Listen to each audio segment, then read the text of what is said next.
Personnel will assist in the search for the more than 200 missing girls. Meanwhile, the Nigerian government has named 53 of the girls who escaped the kidnapping, potentially further endangering them by creating a stigma in this conservative society. The New Yorker's Alexis Okiowo joins me now on Skype from Senegal. Thank you so much for joining me. I'll get right to my first question. What impact do you think naming these girls will have, Alexis? Could it potentially put them in harm's way, more harm's way?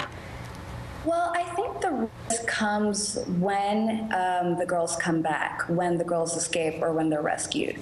Because the problem is that when Boko Haram has kidnapped girls and young women in the past, the girls have often returned either violated or they've returned violated, some even with young children or pregnant. And what happens is when these young girls and women get back, they're isolated and they are ostracized by their communities. Their families sometimes have to send them away to bigger cities to get away from the stigma. And it's very difficult for them to come back and to be back in their home communities and for all of their neighbors to know that they were with Boko Haram members who likely violated them.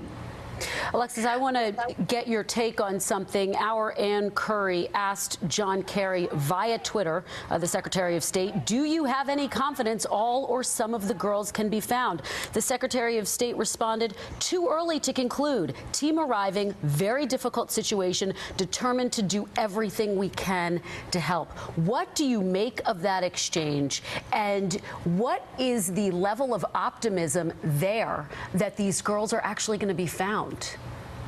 Well, I mean, I think that statement was, just extremely practical and realistic because it's true, we don't know. At this point, because it's been so long, we've received intelligence that these girls have been split up. And so it is going to be more difficult to find them, but it doesn't mean that it's not possible. The mood, I actually spoke to a resident in the town, Chibok, yesterday.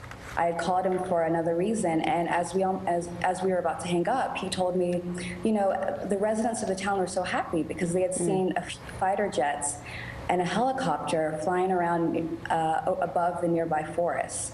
And so they still have hope, and they still think,